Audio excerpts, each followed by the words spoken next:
नमस्कार, मैं Suryabhushan Dubey Rameshwaram institute of technology and management के इलेक्ट्रिकल इंजीनियरिंग डिपार्टमेंट फैकल्टी हूँ। हम लोग इंडक्शन मोटर के बारे में स्टडी कर रहे हैं।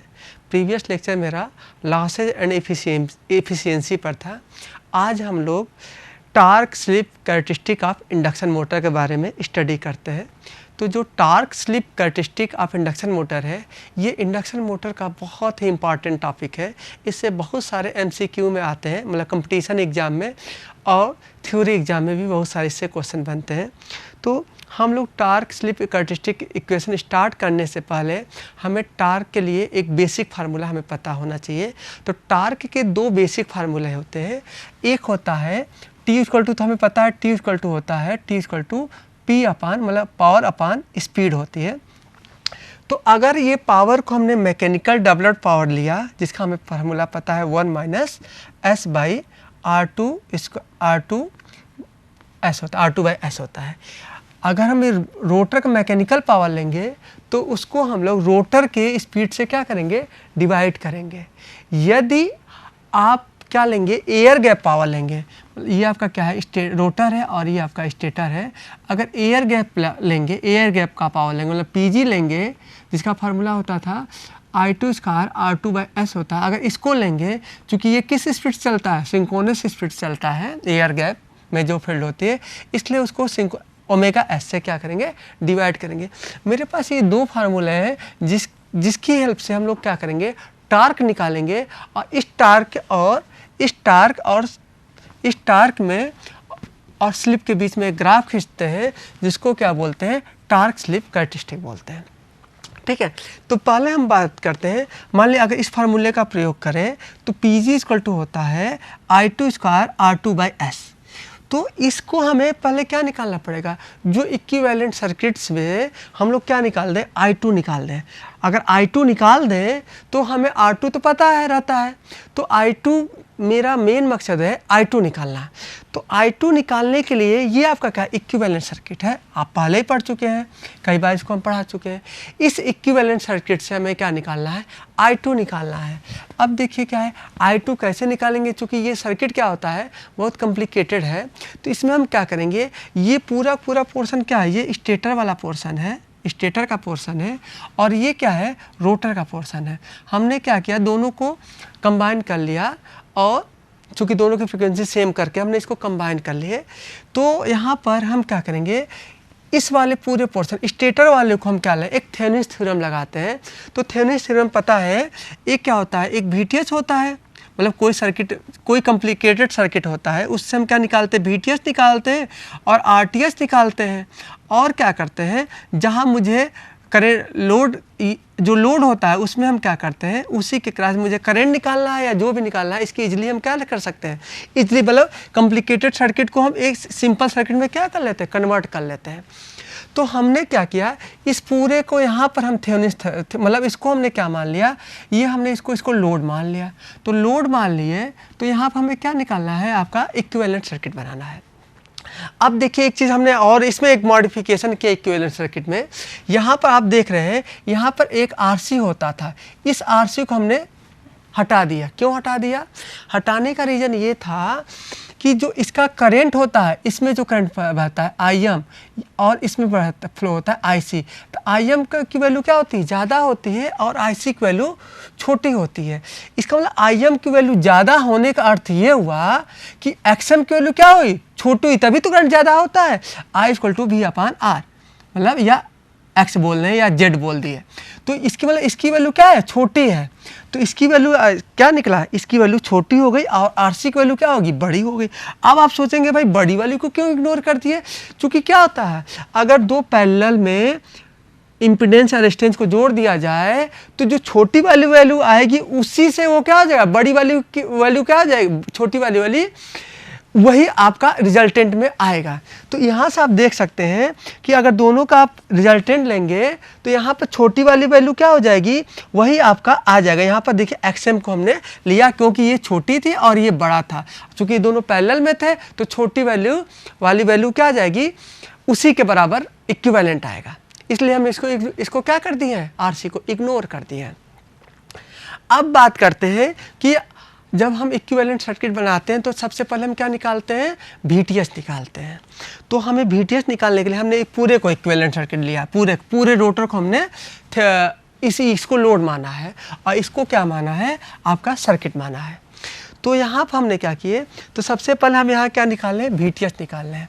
तो इस रोटर के अक्रॉस जो वोल्टेज होगा वो किसके बराबर होगा, इसके अक्रॉस जो वोल्टेज होगा वही क्या होगा, रोटर के अक्रॉस वोल्टेज होगा, VTH, जिसको हम VTH बोल रहे हैं।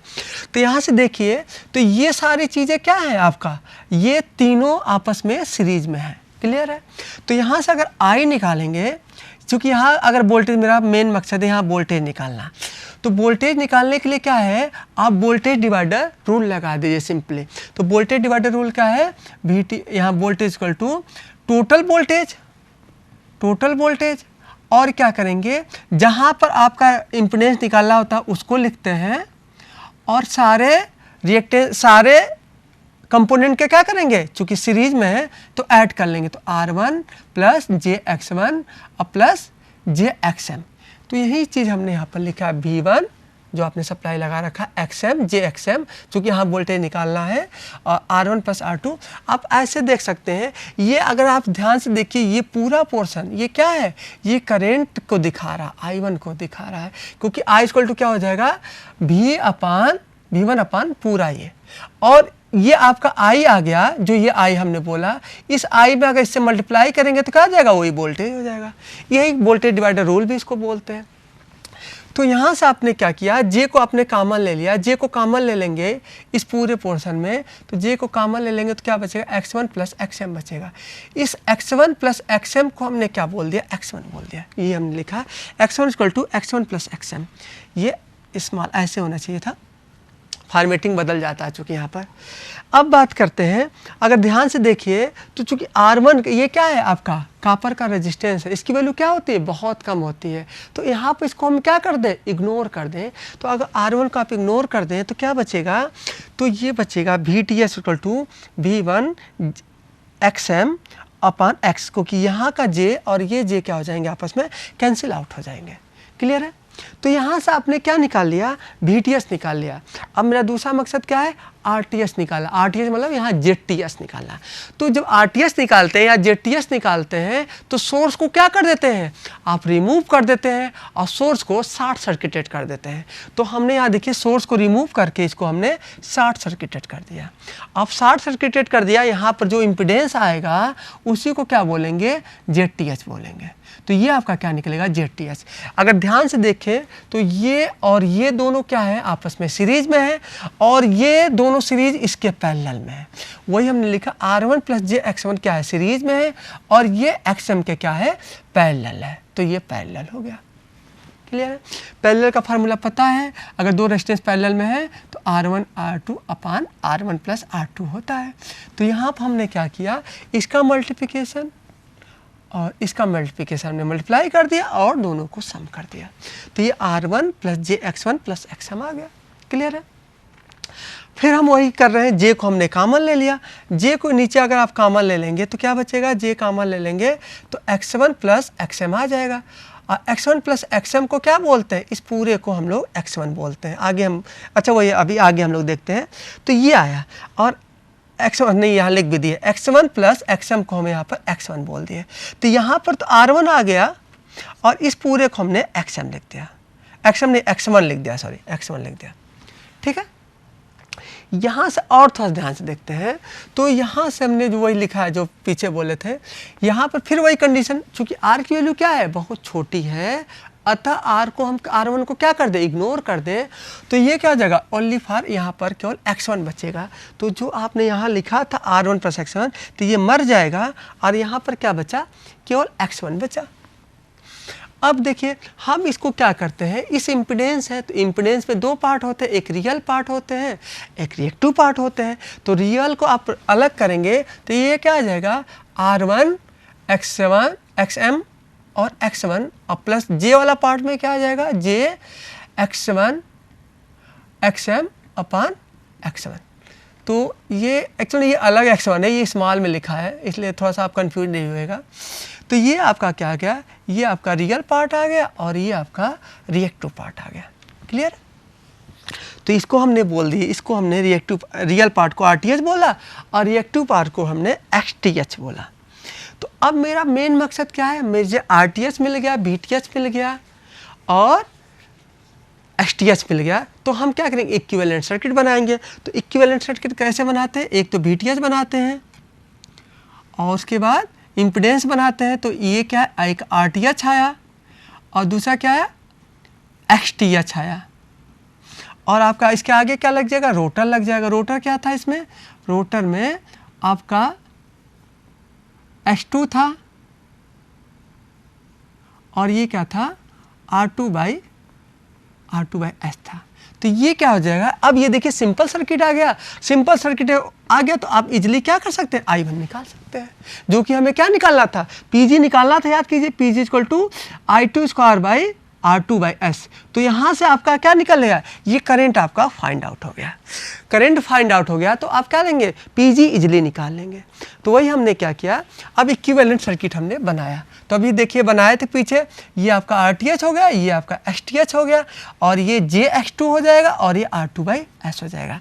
क्योंकि जहाँ भी S लगा होगा उसको वेरिएबल बना सकते हैं। इस S को आप यहाँ भी बना सकते हैं, लेकिन क्या है, यहाँ बनाएंगे तो फ्रिक्वेंसी क्या हो जाएगी, अलग हो जाएगी।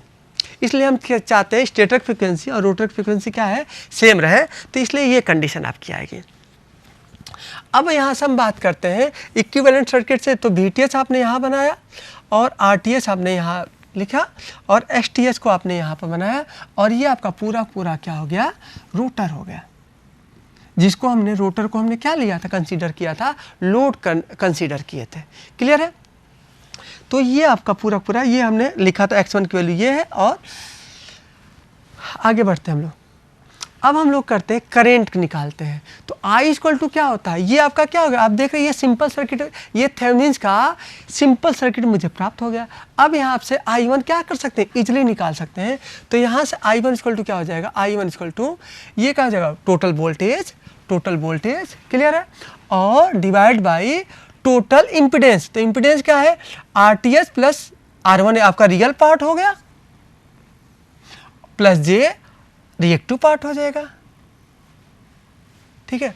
अब हम यहाँ से क्या हो गया, तो यहाँ से VTH आपका जो I1 करंट आ गया, ये मुझे प्राप्त हुआ। क्लियर है। तो आपने I1 तो प्राप्त कर लिया। अब मेरा मकसद क्या है, PG प्राप्त करना। अब इस I1 को क्या कर दे, PG के अंदर क्या कर दे, पुटअप कर दे। ठीक है। अब देखिए पुटअप कैसे करते हैं। अब तो कंफ्यूज नहीं होइएगा, कहीं कहीं हमने R2- लिख दिया है, कहीं कहीं एक्चुअली में R2- क्या होता है, यहाँ जब आप रोटर से स्टेटर साइड आप रिफर्ड करेंगे, R2 को जब स्टेटर साइड रिफर्ड करेंगे तो वो कहा जाएगा, R2- हो जाएगा। इसी तरह H2 को जब क्या करेंगे, स्टेटर साइड रिफर्ड करेंगे तो H2- हो जाएगा। लेकिन यहाँ पर क्या है, जब आप देखेंगे तो ये H2 क्या है, ये R2- ये भी क्या है, R2/S के ही प्रोपोर्शनल है। तो इसको लिखे बहुत ज़्यादा कन्फ्यूजन नहीं हुई है। ये चूँकि ट्रांसफार्मर में इस पर न्यूमेरिकल आते हैं, यहाँ पे इसका रिफर्ड वैल्यू पर कोई न्यूमेरिकल नहीं रहता है, इस पर कोई वो नहीं रहते हैं। तो यहाँ पर बहुत ही कन्फ्यूज मत है कि R2- लिखा है फिर R2I1- लिखा है, ऐसा कुछ भी कन्फ्यूज नहीं हुई है। अब हम बात करते हैं एयर गैप की बात करते हैं। तो एयर गैप में PG = क्या है, I1² R2/S। ठीक है। अब यहाँ पर I की वैल्यू आपने जो पाए थे, तो क्या पाए थे, V/√। यहाँ पर आपने I की वैल्यू क्या पाए थे, VTH/√। तो ये अंडर रूट क्या हो जाएगा, हट जाएगा। तो यहाँ पर आपका अंडर रूट क्या हो गया, हट गया और VTH का स्क्वायर हो जाएगा। तो RTH R2S + J XTH + X2 का होल स्क्वायर और R2/S ये आया। अब ध्यान से देखिए, तो आपने चूंकि ध्यान दे, यहाँ पर जो टार्क निकाला जाता है, पावर तो पर फेज होता है लेकिन टार्क पर फेज नहीं होता, ध्यान रखिएगा। इस पे सब फिर से ध्यान से, जो पावर होता है वो पर फेज तो पॉसिबल है, पावर को पर फेज निकालना तो पॉसिबल है, लेकिन टार्क जो होता है वो पर फेज नहीं होता है। इसलिए हमने यहाँ पर क्या लिख दिया, 3PG लिख दिया। क्लियर है। आप जब यहाँ पर 3PG लिख दिए और आपका जो फार्मूला है ये ω/S हमने कर दिया। और आगे चलते हैं, तो हम क्या करेंगे, इस PG में इस PG की वैल्यू यहाँ क्या कर देंगे, रखेंगे। तो जो आपने रखा है यहाँ पर 3PG, तो PG की वैल्यू क्या आई थी, VTH/√। एक सेकेंड, तो पीजी का वैल्यू ये आया था, यहाँ रूट हमने यहाँ लिख दिया है, यहाँ रूट नहीं होगा, ये गलत है, ये रूट नहीं है, ठीक है। तो V T H upon R T H plus R two dash R two upon S plus J X T H plus X two का whole square R two by S, ये आया। अब ध्यान से देखिए, क्योंकि वी टी एच क्या है, ये इनपुट वोल्टेज के प्रोपोर्शनल होता है, जो V one proportional to V T H, तो यहाँ पर हम क्या लिख सकते हैं, या V T H proportional to V same भी लिख सकते हैं, ठीक है। अब यहाँ पर हमने वी टी एच की जगह क्या लिख दिया, वी वन लिख दिया, और उसी तरह यहाँ पर हमें लिख देना चाहिए आर टू डैश की जगह आर टू लिख देना चाहिए था, और एस टू की डैश की जगह एस टू लिख देना चाहिए, कोई दिक्कत नहीं यहाँ पर। तो यहाँ से आपका टार का जो इक्वेशन आया, कभी कभी यहाँ पर 3 की जगह n भी लिखा रहता है, n बोले तो नंबर ऑफ फेज हो जाते हैं, 3 फेज का है तो 3 लिखेंगे, 4 फेज का है तो 4 लिख देंगे, तो ये नंबर ऑफ फेज पर डिफरेंस करता है। तो अगर ध्यान से देखिए तो जो ये इलेक्ट्रोमैग्नेटिक टार्क है वो किसके प्रोपोर्शनल है, तो इलेक्ट्रोमैग्नेटिक टार्क आपका वोल्टेज के स्क्वायर प्रोपोर्शनल है, मतलब आप जितना वोल्टेज बढ़ाएंगे वो टार्क भी क्या हो जाएगा, उसी रेशियो में स्क्वायर प्रोपोर्शनल क्या होगा, बढ़ता जाएगा, ठीक है। तो इससे ये फर्क पड़, देखिए इससे क्या निकला, अभी आप इस फिगर को मत देखिए, इस फिगर को भी हम और समझाएंगे, ये स्लिप टार्क कैरेक्टरिस्टिक, इसको और समझते हैं। आप सोचिए मेरे पास 2 तरह के कनेक्शन होते हैं, एक स्टार होता है स्टेटर, और एक क्या होता है, डेल्टा होता है। अगर आप ध्यान से देखिए तो अगर इसको सप्लाई दीजिए लाइन वोल्टेज, तो यहाँ पर जो आप लाइन वोल्टेज देंगे वो क्या हो जाएगा, यहाँ पर इस बाइंडिंग को कितना मिलेगा, वी एल अपान रूट 3, और यहाँ पर जो आप, जैसे आपका लाइन वोल्टेज क्या है 100 है, तो ये क्या आ जाएगा 100 डिवाइड बाई रूट 3, और यहाँ पर जो वोल्टेज आएगा वो सीधे इस फेज, इस बाइंडिंग को क्या मिल जाएगा, सीधे 100 मिल जाएगा। तो क्या है, अगर आप क्या करेंगे, अगर स्टेटर वाइंडिंग को डेल्टा में कनेक्ट करेंगे तो पूरा लाइन वोल्टेज उसको क्या मिल जाएगा, स्टेटर वाइंडिंग को मिलेगा, लेकिन यदि आप इसको स्टार में कनेक्ट करेंगे तो जो लाइन वोल्टेज आपके स्टेटर वाइंडिंग को लाइन वोल्टेज का रूट 3 टाइम्स कम मिलेगा। तो जब रूट 3 टाइम्स कम मिलेगा तो टार्क भी क्या हो जाएगा, आपका कम हो जाएगा, क्योंकि टार्क वोल्टेज स्क्वायर के क्या है, प्रोपोर्शनल है। क्लियर है। इसीलिए क्या करना चाहिए, जो आपका इंडक्शन मोटर है उसका स्टेटर वाइंडिंग हमेशा या 99% डेल्टा में कनेक्ट करना चाहिए, जिससे स्टार्टिंग टार्क या टार्क जो मिलेगा वो क्या मिलेगा, अच्छा मिलेगा, मतलब वो ज़्यादा लोड क्या कर सकता है, बियर कर सकता है। यही हमने लिखा है, यदि स्टेटर की वाइंडिंग डेल्टा में की जाए तो वाइंडिंग वोल्टेज का मान लाइन वोल्टेज के बराबर होती है, इसीलिए स्टेटर को स्टार में नहीं कनेक्ट की जाती है। क्लियर है। अब देखिए, अब हम लोग समझते हैं कि ये इसका जो कर्व आया ये ऐसा क्यों आया। अभी आपने देखा था जो टी आया था वो आया था v1 square upon v1 square r1 plus RTH का होल स्क्वायर प्लस ये R2 डैश था, R2 डैश बाई S और STH प्लस S2 आया था। ठीक है, तो यहाँ से अगर आप ध्यान से देखिए और यहाँ पर आया था R2 बाई S। थोड़ा सोचिए, इसमें थोड़ा ये सोचते हैं कि जो R2 बाई S जब स्टार्टिंग के समय आपका जो S2 होता है, जो पहले पढ़ चुके हैं, स्टार्टिंग के समय मतलब एट स्टार्टिंग कंडीशन पर X2 की वैल्यू क्या होती है, बहुत बड़ी होती है, और X2 की वैल्यू क्या होती है, बहुत बड़ी होती है, और R2 क्या होता है आपका, छोटा होता है। क्लियर है, इसमें कोई डाउट नहीं है। इसको दिमाग में रखिएगा। एक होता है मैक्सिमम पावर ट्रांसफर थ्योरम की सर्किट, आप जानते होंगे maximum power transfer theorem. Maximum power transfer theorem क्या है, अगर ये क्या है आपका एक सोर्स है, इसका हमने माना वोल्टेज क्या है 100 वोल्ट है, और ये हमने माना 10 वोल्ट का, ये 10 ओम का है मान लेते हैं। अब हम क्या कर रहे हैं, यहाँ पर एक वेरिएबल लोड लगा रहे हैं। तो वेरिएबल लोड अगर क्या है, अगर 1 ओम का है पहले लगाएंगे, फिर 2 ओम का लगाएंगे, फिर फिर आपने 4 ओम 4 ओम का लगाया, फिर 6 ओम का लगाया, फिर 10 ओम का 8 ओम का लगाया, और फिर क्या लगाया 10 ओम का लगाया, और फिर 12 ओम का लगाया, फिर 15 ओम का लगाया। तो आपका देखेंगे इसका ग्राफ कैसा बनेगा। इसका ग्राफ अगर आप ध्यान से देखिए, ये क्या आपका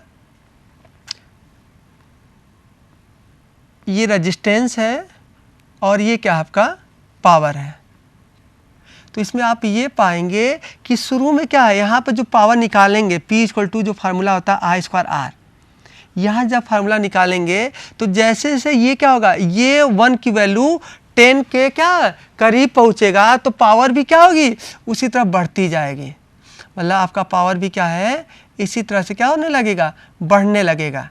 मतलब यहाँ से नहीं, यहाँ से स्टार्ट होगा, पावर क्या होगा बढ़ेगा और बढ़ेगा और बढ़ेगा, और जब 10 ओम हो जाएगा इसकी वैल्यू क्या हो जाए 10 ओम हो जाएगी। जब 10 हो जाएगी तो क्या होगा, यहाँ पर मैक्सिमम पावर आपको प्राप्त होगा।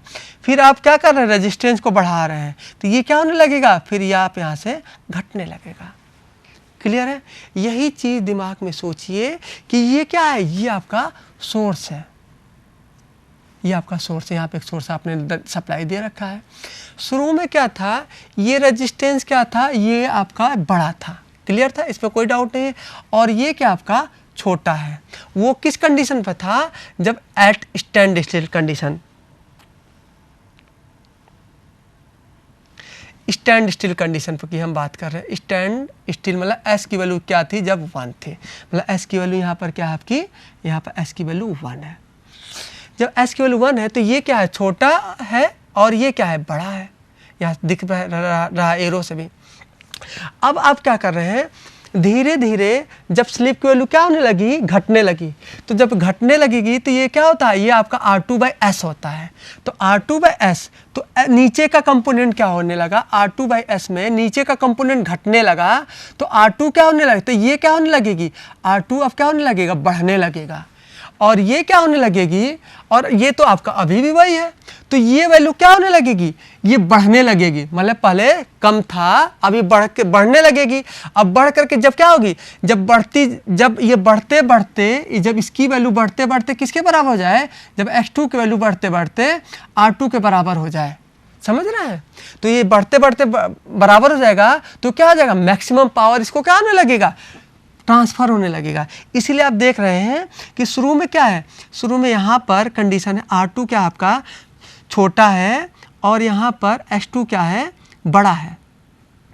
तो यहाँ आया, फिर क्या है, इस कंडीशन पर देखेंगे R2 अब क्या हो गया, और बड़ा हो गया, और X2 भी अभी भी और बड़ा है इस कंडीशन पर। तीसरे पर और जाएंगे तो यहाँ पर R2 तो बड़ा है, बड़ा हुआ, और X2 लेकिन अभी भी उससे थोड़ा सा बड़ा है। तो और पावर इस कंडीशन में देखेंगे तो R2 की वैल्यू क्या है, X2 के बराबर। आप सब में S मतलब X2 के क्या है, आपके बराबर है। तो यहाँ पर आप देख रहे हैं क्यों ये बड़ा होता जा रहा है R2, क्योंकि सब में R2 में क्या लगा हुआ है, S लगा हुआ है। तो इसकी वजह से क्या होता जा रहा है, बड़ा होता जा रहा है। तो यहाँ पर क्या होगा, मैक्सिमम पावर क्या होगा, ट्रांसफर होगा। तो Pg की वैल्यू जो होगी वो क्या होगी, मैक्सिमम होगी। और टार्क का फॉर्मूला आपको पता है, T = क्या होता है, Pg/ωs। तो क्या है, तो Pg बड़ा होगा तो टार्क बड़ा होगा। तो ये ग्राफ इसलिए ये ऐसे गया है। क्लियर है। और यहाँ के बाद क्या होने लगेगा, इस कंडीशन के बाद अगर आप जाएंगे तो S2 तो आपका बड़ा है, लेकिन R2/S वो क्या है, उससे भी बड़ा हो जाएगा। तो ये क्या होने लगेगा, कम होने लगेगा। आप और आगे जाएंगे तो क्या हो जाएगा, अगर इसकी बात करें तो X2 की वैल्यू तो बड़ी है, लेकिन R2/S की वैल्यू क्या हो जाएगी, यहाँ पर इनफाइनाइट हो जाएगी। तो इनफाइनाइट हो जाएगी तो करंट ही नहीं बहेगा, और करंट नहीं बहेगा तो यहाँ पर क्या हो जाएगा, आपका Pg 0 हो जाएगा, और यहाँ पर क्या हो जाएगा आपका, इसलिए आप देख रहे हैं टार्क आपका 0 है। तो ये जो कर्व आप खींचते हैं, ये कहीं अगर आप टार्क इक्वेशन से, इस टार्क इक्वेशन से कर्व खींचना चाहेंगे जो हमने निकाला था लंबा चौड़ा, उससे ये नहीं ड्रा कर सकते हैं। इसको ड्रा करने के लिए आपको क्या होना चाहिए, आपको इसके बारे में मैक्सिमम पावर ट्रांसफ़र थ्योरम से समझेंगे।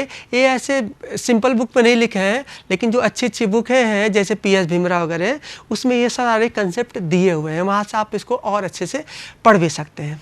तो ये आपका क्या क्या मैक्सिमम पावर, मतलब मैक्सिमम पावर कब एग्जिस्ट करता है, जब R2/S की वैल्यू x2 के बराबर हो जाए, या क्या बोलते हैं R2 = S(x2). ये एग्जाम में भी पूछा जाता है। इसको हम लोग और अच्छे से पढ़ेंगे कि मैक्सिमम टार्क के समय स्लिप की वैल्यू क्या होनी चाहिए। ठीक है, तो ये मैक्सिमम टार्क आ गया। ठीक है, कर भी आप लोगों को समझ में आ गया। थोड़ा सा और से ध्यान से देखिए, यहाँ पर जैसे जैसे आप क्या कर रहे हैं, यहाँ पर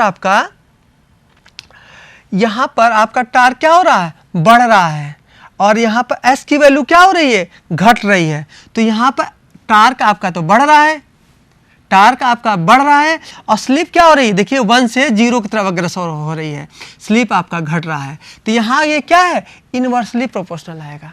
ये एग्जाम में पूछा जाता है। इसको हम बाद में और भी मैथमेटिकली प्रूव भी कर सकते हैं, जिसको हम लोग बाद में प्रूव भी करेंगे। और यहाँ से अगर ध्यान से देखें, इस वाले कंडीशन पर देखेंगे तो ये क्या हो रहा है, आपका स्लिप भी क्या हो रहा है, कम हो रहा है, और टार्क भी क्या हो रहा है, कम हो रहा है। तो यहाँ टार्क प्रोपोर्शनल टू S आ गया। तो क्या है, मतलब यहाँ पर जो टार्क, जो इंडक्शन मोटर में एक बार टार्क क्या होता है, स्लिप के प्रोपोर्शनल होता है, इस वाले जोन में प्रोपोर्शनल होता है, और इस वाले जोन में इनवर्सली प्रोपोर्शनल होता है। क्लियर है। अब बात करते हैं, इसको थोड़ा सा और समझते हैं। अगर रोटर को हम क्या कर रहे हैं, रोटर तो सिंक्रोनस स्पीड तक से ऊपर नहीं, मतलब ये उससे हमेशा नीचे घूमेगी। लेकिन यदि किसी प्राइम मूवर से हम क्या करें, रोटर की स्पीड क्या कर दें, सिंक्रोनस स्पीड से बढ़ा दें, तो क्या होगा। अगर मान लीजिए ये आपका NS क्या है, 1000 RPM है, और इसको हमने क्या किया, ये तो हमेशा 1000 से नीचे घूमेगी, लेकिन हमने इसकी स्पीड क्या कर दिया, हमने 1200 कर देंगे, तो जो स्लिप की वैल्यू क्या आएगी, माइनस में आने लगेगी। तो देखिए अब यहाँ स्लिप क्या थी, यहाँ पर स्लिप 0 थी, और यहाँ पर क्या हो गई, माइनस में हो गई। क्लियर है। इसी तरह आप क्या करते हैं, ब्रेकिंग कर, तो ये क्या है, ये जो आपने खुद अब मैकेनिकल पावर दे रहे हैं, तो ये इस समय किस काम में करेगी, ये जनरेटिंग मोड में काम करेगी। और मोटरिंग मोड में क्या है, आप देख ही चुके थे, S की वैल्यू 0 से लेकर के 1 के बीच में ही काम करेगी। अब बात करते हैं, मोटर चल रहा है और आपने क्या किया, उसके 2 फेज को आपस में इंटरचेंज कर दिया। इस फिनोमेना को प्लगिंग बोलते हैं। तो इस समय क्या होगा, अब फील्ड क्या हो गई, बदल गई, फील्ड की वैल्यू क्या हो गई, बदल गई। तो फील्ड की वैल्यू बदलने से क्या हो जाएगी, रोटर की स्पीड अब क्या होने लगेगी, अब वो भी क्या होने लगेगी, उल्टा घूमने की कोशिश करने लगेगी। तो जो अब S आएगा वो क्या आ जाएगा, NS + NR आ जाएगा अपान NS। क्यों ऐसा हुआ, क्योंकि हमने बताया था रिलेटिव स्पीड किसके बीच में बताया था, फील्ड रिलेटिव स्पीड आपको याद होगा, फील्ड के बीच में और कंडक्टर के बीच में। अब क्या होगा, अब तो जो रोटर, ये इसलिए प्लस हो जा रहा है कि रोटर तो आपका इधर घूम रहा है, और आपने फील्ड को बदल दिया तो ये इधर घूमने लगा। ये आपका क्या था, रोटर था, ये रोटर था, और ये क्या था, आपका फील्ड था। तो ये क्या है, अब इन दोनों की जो स्पीड हो जाएगी वो क्या हो जाएगी, ऐड हो जाएगी। इसलिए यहाँ पर NS + NR लिख दिए अपान NS। क्लियर है। तो यहाँ से अगर क्या है, अगर NR की वैल्यू क्या हो जाए, NR की वैल्यू NS के बराबर हो जाए, तो ये क्या हो जाएगा, 2NS अपान NS। तो इसका मतलब क्या है, यहाँ पर स्लिप की वैल्यू कहाँ तक जा सकती है, 2 तक जा सकती है। तो इससे हम लोगों ने ये जो आपने ये जो कंडीशन लाई थी, जो ब्रेकिंग लाए थे, ये ब्रेकिंग तभी पॉसिबल है जब आप 2 लाइन को क्या करें, इंटरचेंज कर दें। मतलब सप्लाई लाइन को, मतलब 2 फेज को आपस में क्या कर दें, इंटरचेंज कर देंगे। तो इंटरचेंज करने से क्या हो जाएगा, आपका ये आपका क्या हो जाएगा, उस ब्रेकिंग को प्लगिंग ब्रेकिंग कहते हैं। तो ये आपका क्या आ गया, 2 आ गया। तो यहाँ पर आप देख रहे हैं कि S की वैल्यू मोटरिंग मोड में क्या होगी, 0 से लेकर के, ये जो आपका मोड है ये मोटरिंग मोड है, इसकी वैल्यू क्या होगी, 0 से लेकर के 1 के बीच में होगी। और जनरेटिंग मोड में आप देख रहे हैं इसकी वैल्यू क्या हो गई, निगेटिव हो गई, मतलब S की वैल्यू 0 से क्या है, आपका कम आए। और ब्रेकिंग मोड में आप देख रहे हैं इसकी वैल्यू क्या है, 2 तक जा सकती है, मतलब ये एक से क्या होगा, आपका बड़ा होगा। तो इंडक्शन मोटर में ये एग्जाम में आता है कि जनरेटिंग के लिए स्लिप की वैल्यू क्या होगी, ब्रेकिंग के लिए स्लिप की वैल्यू क्या होगी। तो ये बहुत इंपॉर्टेंट टॉपिक था। इसके आगे हम लोग आगे स्टेबिलिटी वगैरह पढ़ेंगे। तो आज के लिए इतना रखते हैं। धन्यवाद, नमस्कार।